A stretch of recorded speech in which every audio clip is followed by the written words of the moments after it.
Peggy 16. People want to play this game because it's beautiful, because it's got a great story, because it's got a great main character.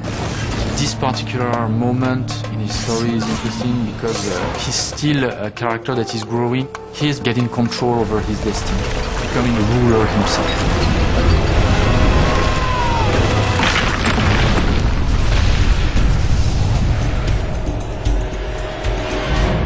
The prince is right at that point where soon he's going to have to start taking very serious responsibilities in his life, and he's looking up to his brother who already is. It's almost like a little glimpse of what the prince will or could become. The prince has been sent by his father in order to learn a little something from his brother about leading an army and battle. The prince was supposed to come here in order to learn from his brother. And as he arrives, the castle is already being attacked. Malik! Is this how you welcome family?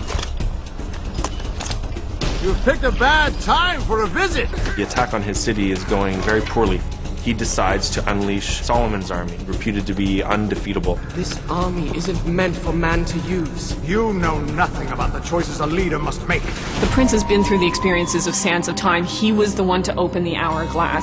You don't even know what you're releasing. Not going to mess with anything else that's magical. Malik says, no, I'm going to do it anyway. His brother unleashes a sand army that he believed he could control, which he can. Then all hell breaks loose and the prince has to defend his brother's kingdom. If you won't stop this, I will.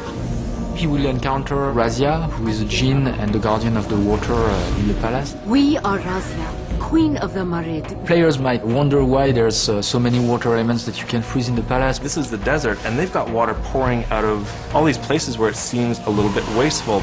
This is one of the ways that this culture is showing its decadence. King Solomon allied with the 4 tribes of Jinn. My people, the Marid, moved rivers, bringing life to the desert. But some of us hated that human and Jinn should work together. And the first among them was Ratash. Razia knows all about the sand army and she helped to originally lock them away. She's obviously super upset when they get unleashed. Story-wise, going back to the Arabian Nights is kind of going back to a very mythic feeling. There's also some kind of nostalgia. We always want to revisit this universe. It has that Persian, that Arabian Nights exotic feel to it. There's always something mysterious going on, maybe slightly magical.